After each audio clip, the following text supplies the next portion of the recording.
It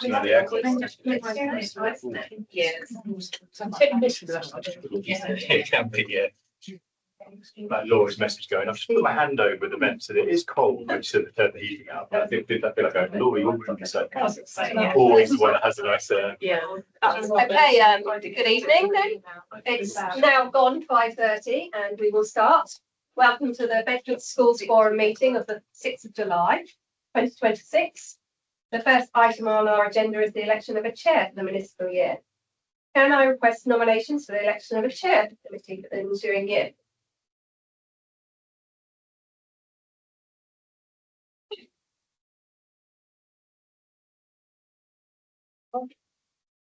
Anyone like to be chair? You can nominate yourself. Anyone like to second that? Thank you, Richard. Any other nominations for chair?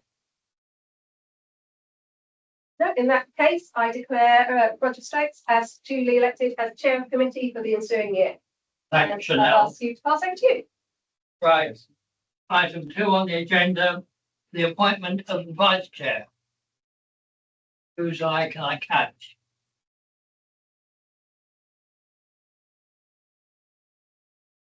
How's everybody looking? I don't know, I think I might go for you.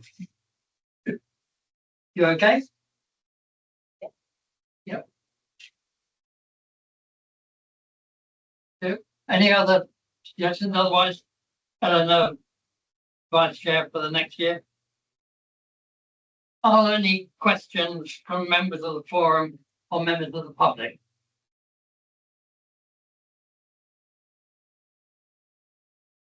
I haven't heard about any. No. Apologies for absence. Okay, I've received apologies from Duncan Gould, Karen Watts, Joe Cresswick, Anna Crawl, Helen Anderson, Richard Spencer, and Councillor Mark Frost. Chanel, just for the minute, it's court. Cool. Court. That's right. I just didn't want to, in case it was recorded. Right. The minutes of the meeting held on the 23rd of February have been circulated. Do you believe them to be a correct record? Yes. Any? No dissent? So I will sign those at some stage. And disclosures of interest. Anybody got any disclosures of interest pertinent to this meeting? Chair, I mean, I clarified this one. I'm going to just better to disclose it than not disclose it because I know it is. But my 2 children go to Castle Newham primary school, all through school now. I shouldn't have called it. If that's a declaration of interest With a new principal. advertisements. Right. Okay, thank you.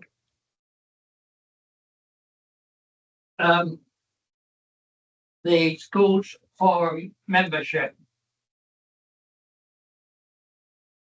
Under the Constitution, the local Catholic diocese is entitled to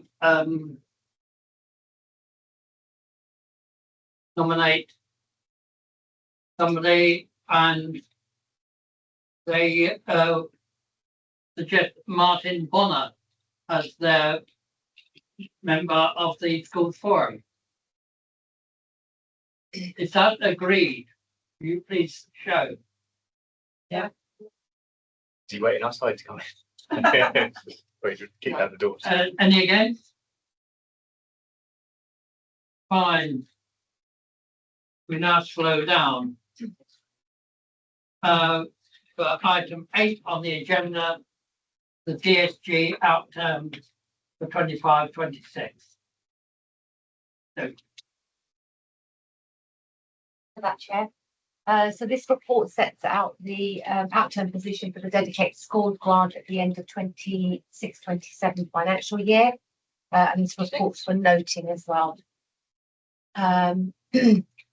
So the DSG position at the end of 25-26 was a deficit, and details of that deficit is that we had a an allocation in year of jumping a bit, an allocation of, no, I'll start again, apologies. Yeah, so we reported the position in November 25, and at that point we were forecasting that outturn would be 114,000. Outturn, the bottom line position at the end of March was 114,631, a variance of 403,000 from the previous report. Table in paragraph 5.6 sets out the schools block.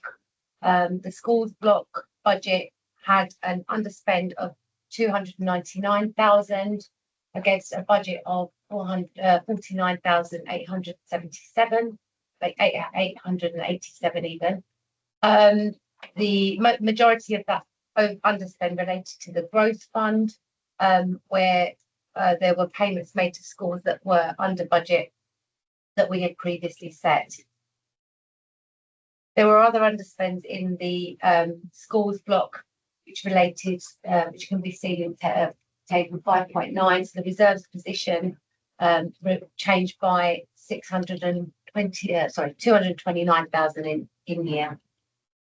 Central School Services block had a small underspend of 2,000, so we were basically on budget. There are commitments made in year, and those commitments were fully fulfilled. The bottom line reserves for the Central School Services block was at the end of the 31st of March 26 was 209,000. So that added that 2,000 in as well. Early years block had an underspend of 932,000. That was mainly in relation to the uptake of the early years provision. So we were funded for on an estimate based on a census, and then that number came in lower than expected. There will be an adjustment as well made in July for early years, so that will be taken into account. We have made an estimate within that outturn position as well. The high needs block is the one where we've seen the most significant change in terms of the outturn position. We did forecast an overspend in November as well, but that overspend moved favourably by 75,000, with outturn at the end of 25-26 being 2.2 million. The table in paragraph 5.15 sets out budgeted expenditure against actual expenditure and an overspend of 672,000. Most of the spend incurred, or the overspend incurred, was with incentive support and top-ups as well. So those are two areas where we saw the most significant pressures. The bottom line again for the high needs block was 2.2 million. And that was already adding to the pressure that we had within the brought forward deficit in the schools block as well. There was an improvement, as mentioned, between November and outturn, and that was mainly due to the post-16 provision and the top-ups there, and a review of all the high-cost placements that we had independent schools. We did have an overspend in alternative provision, and that's basically due to the demand that we have for the service, and that demand will continue to be reviewed as well. So we are now looking at an overall reserve position as a deficit of 3.6 million, because we had an opening deficit of 1.4, and we've added to that 2.2 million at the end of 25-26. There has been pressure in EHCPs, and we have an increase due to the complexity of need. That is probably going to continue, and then we are looking at that whole area in terms of the provision that we need to provide and the spend within the area. That leaves an overall deficit on the DSG of 1.6 million at the end of 25-26. So we have underspends in 4 of our blocks and overspend in the high needs blocks. The net position is 1.678 million. There are mitigating actions within the high need block to review spend and control it and bring it down. We are looking at SEND reform. We have obviously submitted a plan to the DfE in relation to that, but we are going to look at how we control spend going forward in the area and how we make sure that we fit our statutory requirements within the budget that we've got. There is a statutory override currently in place, which means that the DSG deficit doesn't sit on the local authority's balance sheet, and the SEND reform is part of that review to see how we will deal with that going forward. That's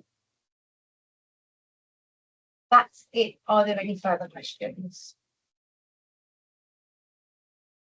Yeah, I'd like to know how the mitigating actions are working, which are the ones that are clawing back the most funds. Chris, So I think, so as you can see from our starting position, so I think we started the year forecasting 3.7 million deficit. So we kind of brought it down to 2.2. A big part of that is obviously we're forecasting. We don't want to be in a position where just every single month, as we get growth, we then change the forecast. We get more ACP. So we do forecasts with anticipated growth. And what we have seen is actually the number of new education, health and care plans last year for the first time went down since 2018. So again, a lot of the work that we've been doing around trying to support at that SEND support level, trying to support around with our schools at those points seems to be working with some of the support. You see the inclusion fund has gone slightly over in terms of on that point, and that's what balances out some of the top ups that we've got. So again, trying to support and work around. So many of you in schools will have probably be part of those conversations where not quite sure, struggling with this particular young person, having a conversation with Tim Long, seeing what resources, what support we might be able to do from a head of SEND sort of point of view. So that's working. I think great scrutiny over some of our high cost placements. So again, it's also worked. So we've had some successes with young people moving out of high cost independent back into further education at Bedford College, for example. We've had examples just to give you what that could look like. We had one young person who was in the independent further education provision locally. That was costing us £39,000 per annum. It moved to Bedford College. That's costing us £6,000 per annum. So those sort of differences, and actually the Bedford College course, she's going to get a qualification at the end of that. She wasn't going to get a qualification from the other further education establishment she's in. So all of those sort of granular level, you can see how they sort of add up. We have had swings. So again, in terms of as the DfE has their want, we get import export as well. So we never quite know with our import export what our is going to be, especially with Bedford College Group, a big, large, we have to pay Bedford College Group for the whole of the group, even though they go into Northamptonshire and Central Bedfordshire, and then the DfE imports back in. So we've got to try and forecast some of that. We got a beneficial growth for that, so that brought our forecast down. So there's lots of mitigations that are in place.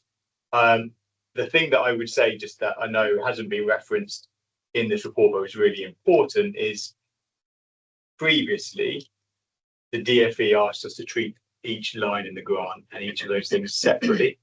So, for example, if you have early years and you have reserve, that's early years reserves. If you have schools blocks and reserve, that's schools block reserve. If you have high needs and you've got deficit, that's a high needs deficit. Now that the DfE have suggested they're going to pay 90% off of the deficit, they've asked us to merge all of the reserves into one. So that is also, so our final position means that actually reserves across the board have all got to be taken into account. And that's what brought our overall deficit position, even though we're saying our high needs reserve balance is 3.6 million. The DfE looks at it, the DfE is saying it's 1.6 million.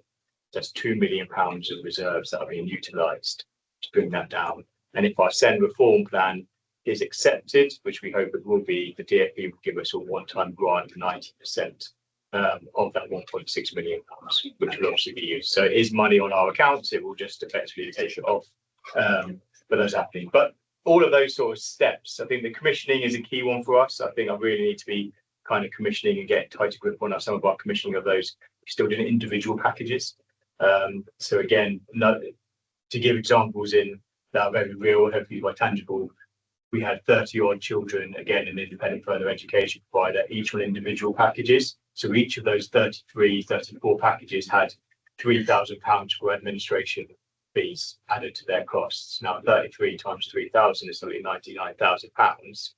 And then when we challenge the provider and say £99,000 sounds quite a lot for them, and we can negotiate and commission down some of those and bring some of those costs back down. So we need to be better at commissioning some of those packages and having what's called a commissioning and brokerage service. That's something we're looking at moving forward. So there's a lot there. There's a lot that's sort of happening. It is reviewed every single month by our high needs board. But certainly, again, one of the steps that we're looking at taking, I know I've said this at the schools forum before, is from September, our high needs board really seeking representations from our schools to also ask what's the next question. Because our forecast, not, and this is for the outturn, but our forecast position at the end of this financial year is not looking great. So we are going to be back in a position where we are going to need to start again. I know we start off the forecast, but we bring it down, but it is looking significantly higher than even the 3.7 that we forecast at the beginning of this year. Does that help? Is that sort of this range of things? But and again, happy to when we come back to the schools forum, probably in, I think it's November 1 where we do the high needs, but I'll do a presentation again on some of the steps and some of the pressures that are in there. Are there any early signs as to how government proposals for looking at high needs and SEND might affect us? I think one of the things that, back to the forecast, which is an interesting position, is the inclusion base proposal. So with the specialist bases within that, so that is effectively what we currently call resource provisions attached to schools. There is a big drive in the SEND reforms to create more of those. And there's a big drive in the SEND reforms to do that quite quickly. So part of our forecast going up is we hadn't forecasted a certain number of places. We've got to fund those places. We've got to pay base funding on those bits. So I think short term that will cause a pressure, but long term, if it reduces our costs on independent special schools, which creates more places in our local state funded special schools, which then creates more places, then that will have a long term impact. But I do think it's going to be quite spiky. It's not a technical financial term, but in terms of quite spiky initially, it was spike and then it will try and ease down. To do it, obviously we've had some funding to increase our experts at hand, so we are looking at increasing the number of specialists available to all schools and settings from early years all the way through to further education, with the idea in the DfE's plan, and it makes sense, is that if young people get support earlier and schools can access that support without having to jump through hoops and referrals, then that support can be put in place at the earliest point. The challenge we've got is we're still working within the same legal legislative framework. So, for example, you can have an inclusion base, but if a parent doesn't want to send their child there, if the inclusion base says they can't meet their needs, the parent still has the right to take it to tribunal. We still have no way of saying no to a special school. It's those things are still in place. The other thing that I think is the big thing for this schools forum, which we need to be keeping a real focus on, which I'm sure we will, is it's all well and good talking about inclusive mainstream and more inclusion in mainstream schools, but the key question is going to be, what does the school funding formula review look like? Because actually, I think I've not found a school who doesn't say, who's said to me, I don't want to be inclusive. Some of the challenges with schools is around actually resources to support some of our learners with needs beyond what could be ordinary available provision. And therefore, if we're going to raise the bar of ordinary available provision and say more children being supported at that point, schools absolutely need to be funded appropriately. And I do think it is challenging to have this conversation with our schools around what we can do more and how we can do more, when the reality is the funding that's gone to schools hasn't increased in line with inflation this year, and neither is our high needs block. So we're all in the same boat of having this conversation around what else can we do. And to give you some context, the funding that we've had for our experts at hand is probably around about 1/6 of what our current staffing costs are for those current experts at hand that we have. So it's not transformative. It's not going to be suddenly we're awash with education psychologists and awash with speech and language therapists. It's going to be how we can do more with that. So yeah, but also at the same time, without sound really negative, we are also in a really fortunate position in this local authority, I think, with our relationships with our schools, with the fact that we have a fully staffed education psychology service that we can increase, with the fact that we have got responsive outreach teachers and support officers in place. So we've got the building blocks there, but it's quite early to tell, Chair, around what difference that's going to make on our high needs block. Because the other thing is, understandably, there's lots of anxious people out there in the system, and we certainly in the first 3 months of this financial year, we've seen a massive increase in the rise of parental requests for education, health and care needs assessments, because they're worried, understandably, because there hasn't been the communications to explain exactly what's happening. Because that sometimes that's felt a little bit like building the plane whilst we're taking off. Sorry, just talking about inclusion. Do we know what Bedford Borough are entitled to for the 26-27 inclusive early years funds? If that's been announced, I haven't seen it yet. Oh, in terms of- because it's due to come soon, isn't it? And it's not front payment. It hasn't Yeah. been announced yet. Yeah, I keep saying to. No, we have had some funding through the Best Start Family Hubs. Oh, So we got allocated, I believe, don't quote me exactly on this one, but about £180,000 this year, and it'll go to about £250,000 next year to create more level 3 SEND advisors to sit within our family hubs to do a lot of that work, and they'll work with our earliest family support, but also our earliest team to do some of that work within our clusters. And that's becoming part of our experts at hand, is how do we use that Best Start Family Hub as an expectation of that. So that additional funding there, but I haven't seen anything coming out, but I can definitely find out as well. There is a formula out there, but schools would have to work that out because they have the information.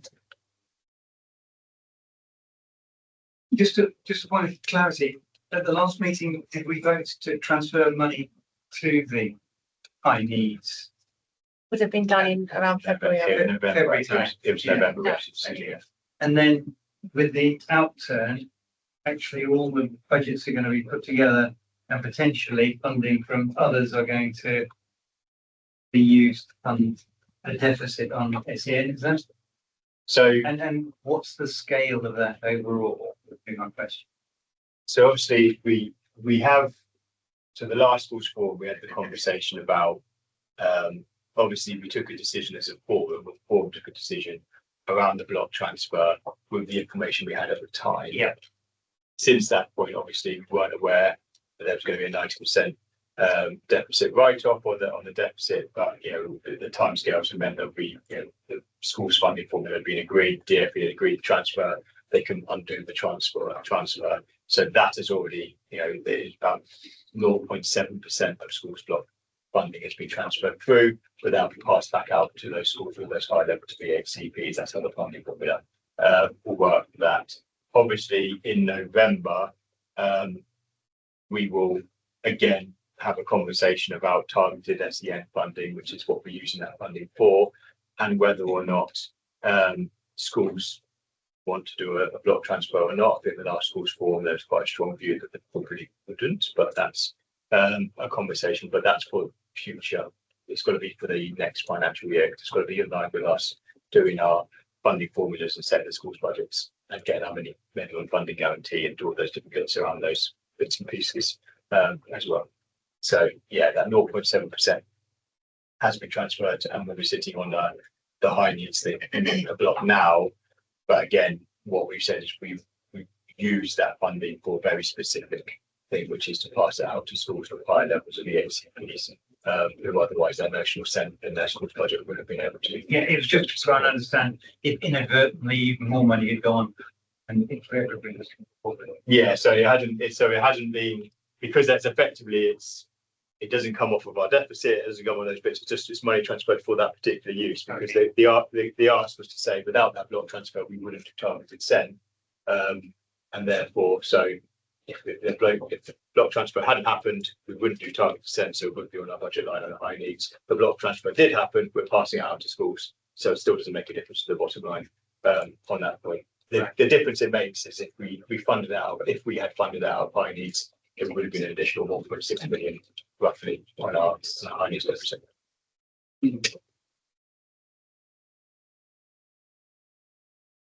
Okay. Right, thank you. We are asked to note the 25-26 dedicated schools grant balance, which is being transferred to reserves, be brought forward into 26 and 27. Those in favour of taking note, please show. Again. That's it, thank you. schools balances at 31st of March this year? Million. Yeah. So this report sets out the balances for maintained scores at the end of financial year. And members are asked to note that there is no more decrease in the balances. As detailed further along in the report. So we've got a table set out, paragraph 5, which shows that the balances reduced from this is the revenue balances, by the way, reduced from 1.088 billion to 966,000. This doesn't include the 2 academies that converted in year, and there was no more decrease in balances in 24-25, which was 4.9% to 3.2%. There was the reserves balance on the capital also decreased by 30,000 from 24-25 to 25-26. The capital balances need to be used within 3 years, and these are the DSC balances that schools are able to transfer revenue to capital as contribution toward their own projects. There is a table set out in paragraph 5.1 which shows the balances by phase. So we've got and it shows the percentages as well for each individual phase, which is the percentage of their income as a balance of their reserve. It shows that the surpluses reduced, like I said, from a million to basically 966,000. And it shows the percentages that each phase holds. It shows that secondaries are in deficit, and there is a 4.2% lower than threshold within secondaries. Going down to paragraph 5.10, there are schools that have licence deficits, and the table sets out the licence deficits over 3 years against the number of schools, the percentage of their budget shares that were in deficit, and the overall outturn position. So the number of schools in deficit has increased from 24-25 to 25-26. The overall deficit has reduced for those schools, but the number, but the value has obviously increased. The 24-25 deficit position was 572,000 as opposed to 1,089,000 in 25-26. All of these schools, all of the 8 schools had approved licence deficits, and there were no schools that didn't have a licence that had a deficit at the end of 25-26. The current scheme for financing schools has a budgetary control mechanism which stipulates a clawback when schools are a certain percentage over the threshold. There is a paper on reviewing the scheme for financing schools, and we will, as an authority, look at consulting schools, and in particular looking at this threshold and clawback mechanism. Currently, the DfE does not have the same stipulation for academies, so we will have to review what the local authority has in place for that process. There are also additional funding that went to schools. So paragraph 5.15 sets out the additional grants that schools received on top of the dedicated schools grant. So these are the whole numbers. Obviously, they're split between individual schools, and embedded in the report are the links to those grants as well, which sets out the allocation that individual schools receive for those grants. It should be noted that some of these grants and the core schools budget grant has now been incorporated into the formula in 26-27. So we'll continue to report on these grants annually to show the additional funding that schools receive. Any questions on that report?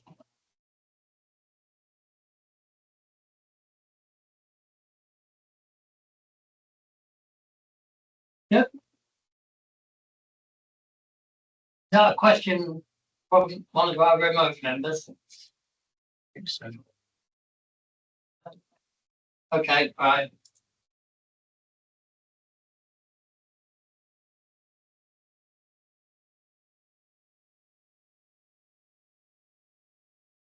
In that case, then we are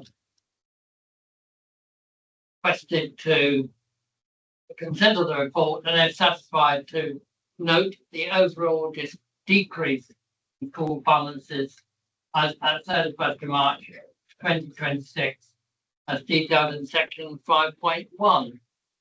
You happy to take note? And again. Okay. Scheme for financing schools 26-27.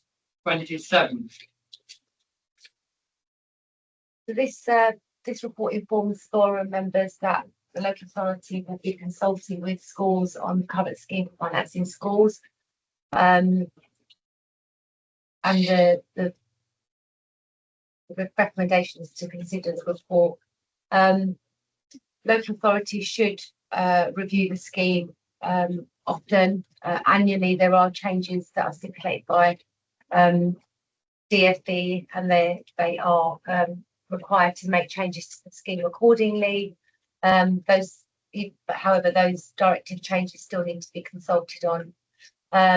We last reviewed the scheme and brought it to forum in 2019, and it was presented with further changes in 2023. And there have been a fair few changes, directive changes since then. The scheme itself sets out the relationship between maintained schools and the local authority. One of the consultations that we'll do will be done in September, and we'll come back in November with the results and the proposals for the new scheme as well. One of the areas which will be explored is the budgetary control mechanism, which is the amounts that schools hold into their reserves against a threshold. And so we will be, and any other appropriate consultation questions will be asked at the time as well. That's it. Any questions? Any questions before we get questioned ourselves on the consultation?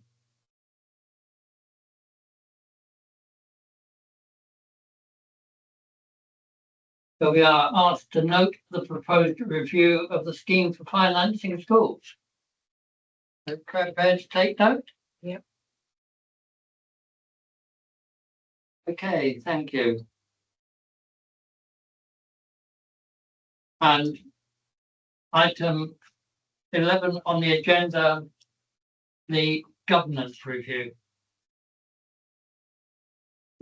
I can take that one. So this report just presents the findings of the governance review into the practice of the forum and how we can strengthen current arrangements in line with the DFE good practice guidance. We have a working group on 22nd June with some forum members who kindly agreed to attend and give their feedback. We discussed current practice and identified some areas for improvement, and subsequently we have made the proposed recommendations as set out in the report.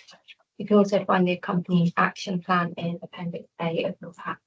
So happy to take any questions or comments on that.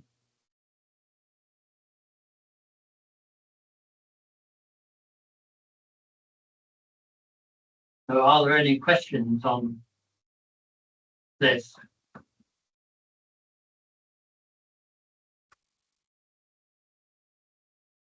Not really questions, just that actually the having more induction and more ongoing training. This looks like a really good idea.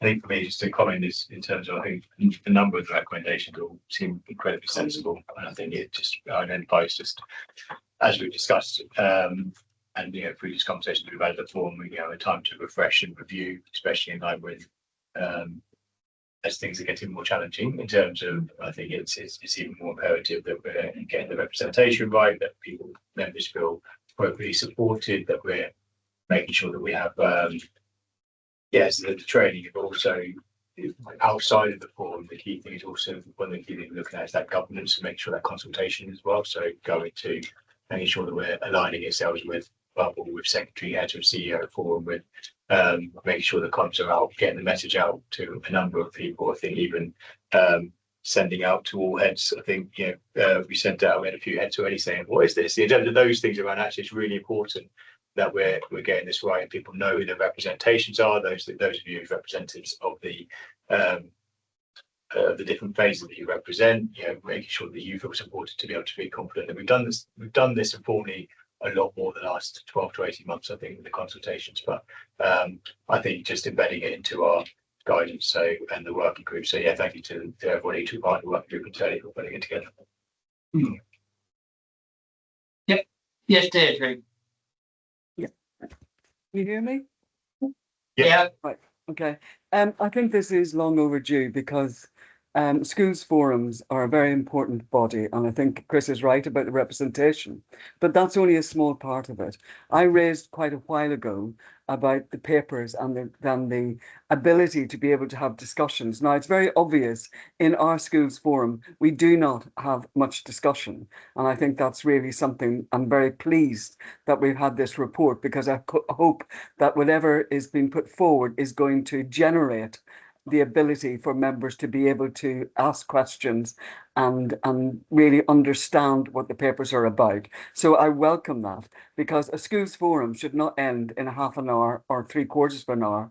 I mean, most school forums up and down the country actually last maybe an hour or maybe two, and ours just goes by in the flash of a pan. And I think that's because of the papers, the way the papers are generated, and a lack of understanding of the detail of those papers.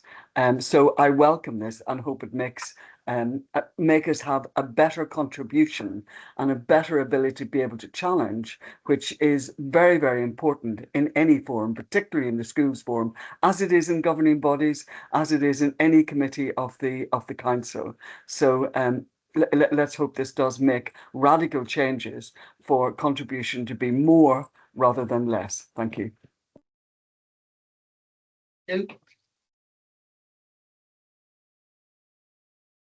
Just to comment on that, but that will only be as good as the input. Yeah. So just to sort of say in terms of, we can review as much as we want, and we can have a look at the paperwork as it is, but it is beholden on, as non-voting members from the council, we would present as whatever the papers as they need to be. But I also would, just plead caution, and I've had this conversation, but I also would say, having viewed and sat in and witnessed some schools forum up and down the country, I think we do also need to be careful around, there are lots of meetings that go on for lots of long time and lots of hours and lots of challenge.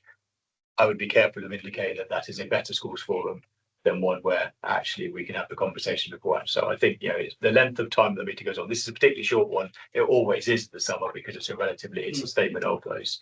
But I know certainly, for example, our November meetings or other ones where we have presentations, but it is beholden on the members to come with how you want this to work and to feed into that working group so that we have that feedback on. So again, this report, really welcome it, really keen to make the changes.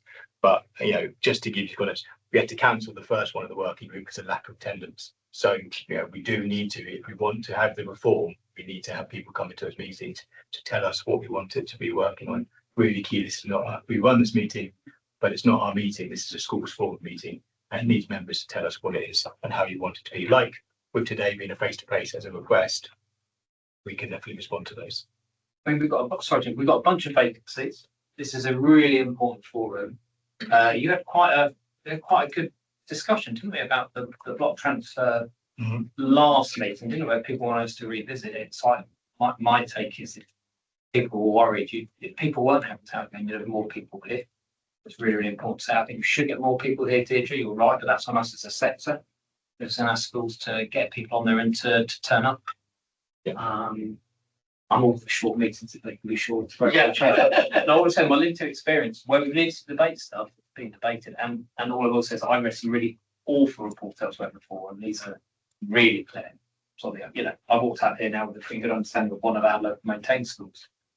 Back what's in there, that's really clear. That's really good.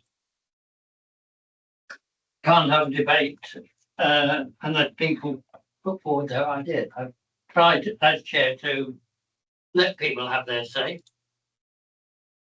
But I do think, Roger, people would contribute a bit more if they understood the basis on which the papers had been written. For my money, I stopped myself from asking questions because I think I'm going to look like a complete idiot because I don't understand how the tables are made up. If we had a bit more training, I totally agree with the suggestions.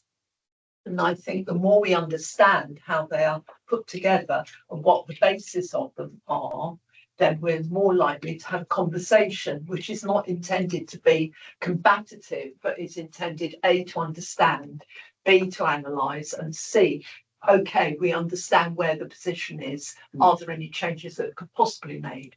That, that's a good discussion, isn't it? And I think the introduction that's been recommended of an informal pre-meeting as well to be able to clarify those questions. I think that's really important. So we're all conscious it's a public meeting. It'll be watched again by a local democracy report. So I'm sure there'll be an article that comes out. But we have had instances where articles will come out factually incorrect because a statement that's been made by a member has been then picked up on. And actually, if we clarify before the meeting of is that a foundation school? Is that, different things? Can we do that? Can we not do that? Those things that people might want to clarify, then we wouldn't have them in a public one where then it is open and it wants us out there. So I think making sure not to have that safe space as a drop in, read the report, just want to clarify this point. Okay, I'm going to ask a question on it now and I will understand it.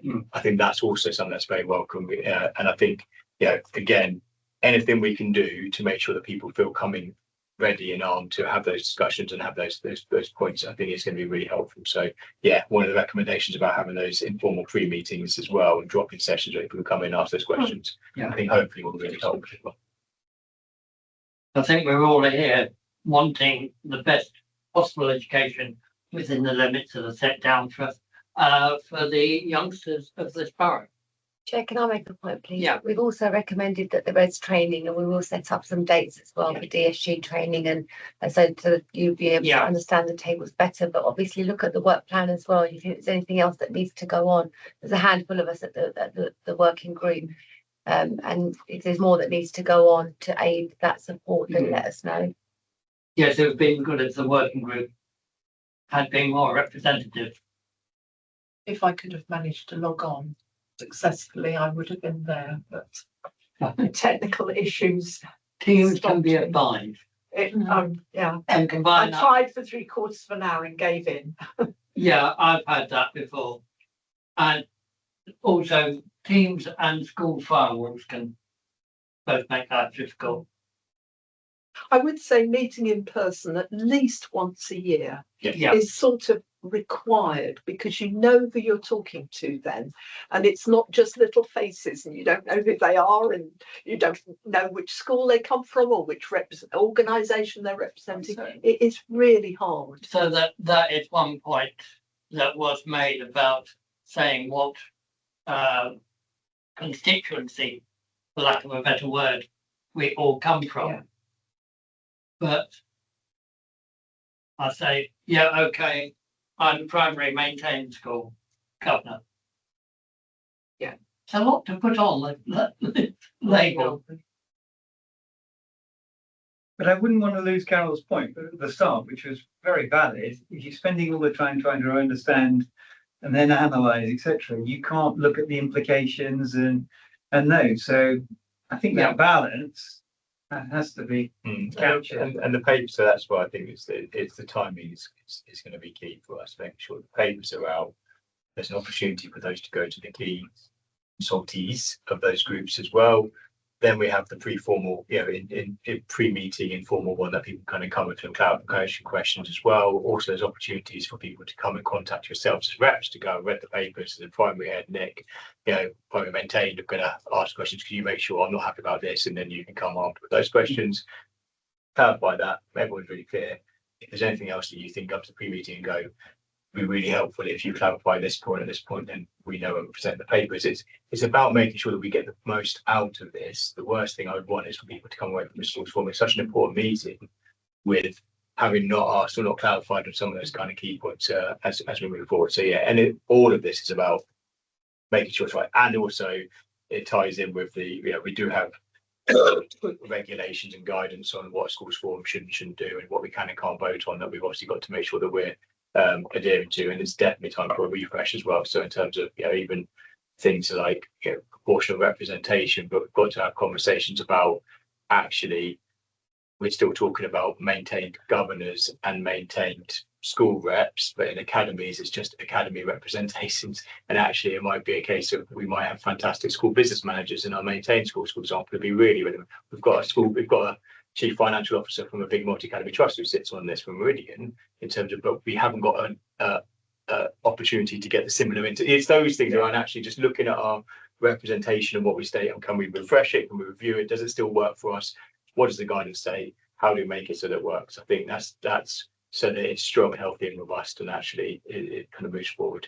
And we'll keep pushing. We are eking up. We've got a lot less vacancies than we used to, but we still have some, and I think that's where we need to kind of keep pushing on it. Yeah. Yes. Is the face-to-face meeting better placed in November as it's so much chunkier with things rather than this one, which is just tying up the year? I'll make a suggestion. I would say that the one where you set the budget is the most important meeting, and that's probably the most engagement.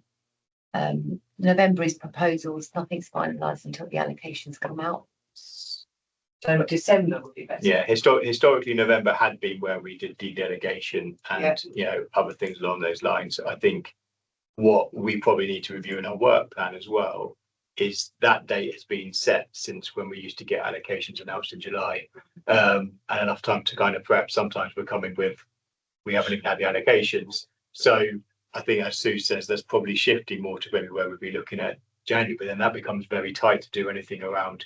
We at some point need to then go back. So that's why we've got the December meeting one. So a lot of it is when we get the announcement from the DFB, but I do think the work approach of when we're voting on de-delegation and we're having the questions around, especially for maintained schools, what's being asked for de-delegated, when we're having a conversation about whether there is or isn't going to be a block transfer, when we're having a conversation, that is, I agree with you, that's a good one to have a face-to-face. But yeah, because it's recognising where we are now as a schools forum. Yeah, the vast majority of decisions are made through the national funding formulas and the other bits that the DfE give us. So it more than ever in the hands of the DfE. I only say it because obviously I used to work in there. I used to be trying to get it out as quickly as possible, knowing schools forums need to do it. So the actual work there as a forum now much less than it used to be because there's so much less variation allowed. But I think that's where a training thing can come in to explain that to people.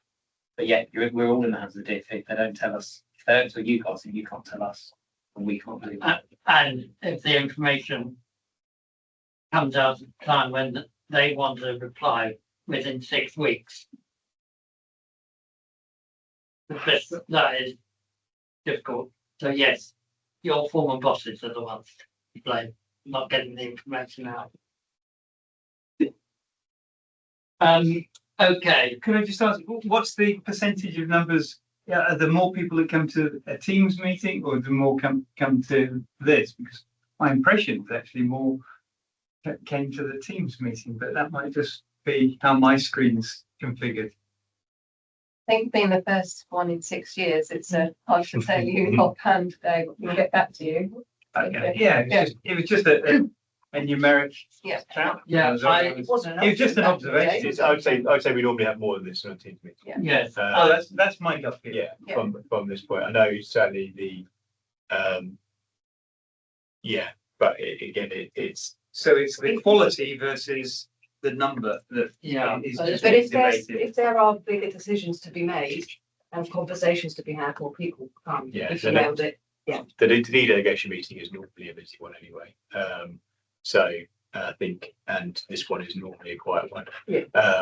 Anyway, so it might not be represented. Yeah, it's tricky. It's always. I think it's very close to the end of term, and one of the points made by somebody who sent their apologies tonight at the working group is that it can be easier if it's on Teams to squeeze out an hour for a meeting than if you've got to battle with Bedford traffic to get here first.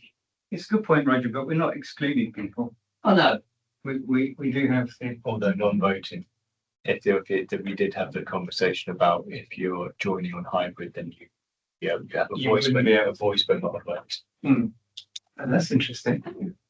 Not that there's that many cases where there is a close vote. The block shift to high needs was the closest I can remember. Yeah, I think when we got to do, I mean, it's absolutely, it's from a chair's point of view, when we're doing the delegation and we've got to do all the complicated voting of only primary school, maintain primary schools can vote on this point. I think a face-to-face would be helpful because we probably sit everyone together. And then just, count the hands as opposed to doing it on two different screens and whether people are doing virtual hand or not. It is those bits because we absolutely need to record on those ones and make sure that we've got it. Maintain secondary is easy. For some strange reason. Yeah. Okay. Thank you, everybody, for your contributions to that discussion. I think it's fair to say this is a work in progress. For positive steps. Yeah. And it may, as we progress, it may show up things we hadn't thought about. Fair enough. At this stage, we are invited to consider the report, to note the findings of the governance review and agree the implementation of the governance action plans set out in Appendix A. Are you happy to note and to agree the movement forward? Yeah. Any again? No? Okay. Dates of future meetings of the forum. You will notice that there are 2 meetings dates suggested very close together, only 3 weeks apart, in November, December.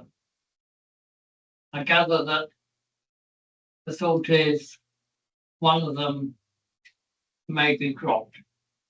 I think the challenge we've had, I think, if you remember, 2 years ago, we had an exceptional schools forum.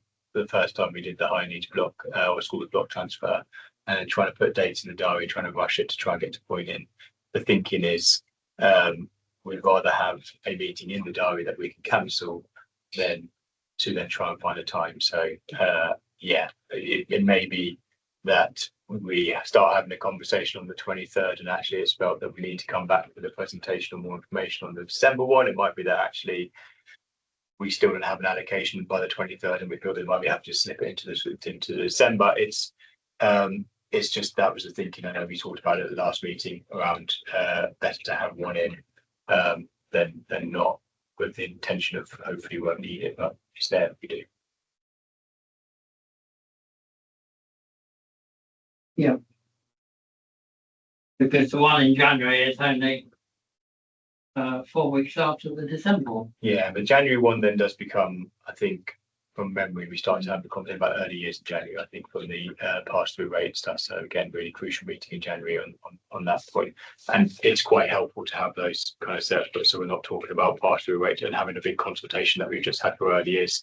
At the same time as a big consultation about block transfer and a big consultation, because I think whilst that may well be the, long and very, and lots of debate kind of meeting, I think each of those things are probably worth, they need the time and the consideration and people to read the papers on those bits. So yeah, the January one has always been the January one for early years from memory. Yes, it is, because then we then sort of ratify that and confirm that. Okay. Thank you all very much. Enjoy the slightly more balmy with an L weather, not overheating. And if you had a long night this morning, make sure you get some sleep tonight. Thank you very much. Thank you.